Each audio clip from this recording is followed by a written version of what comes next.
शेगाव लोहारा मार्गावर 3 दुचाकींचा भीषण व विचित्र अपघात. तरुणाचा मृत्यू. 2 जण गंभीर जखमी. भीमनगर परिसरात शोककळा.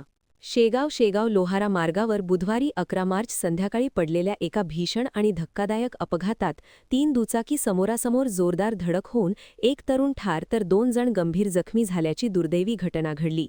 या विचित्र अपघाताने संपूर्ण परिसर हादरून गेला असून एका होतकरू तरुणाया अकाली मृत्यू झाल्याने भीमनगर परिसरात शोककळा पसरली आहे.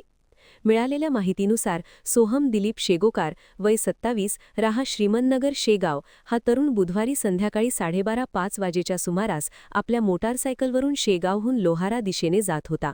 दरम्यान झाडेगाव फाटा परिसरात विरुद्ध दिशेने वेगाने येणाऱ्या 2 मोटारसायकली अचानक समोरासमोर आल्याने तिन्ही दुचाकींची जोरदार धडक झाली.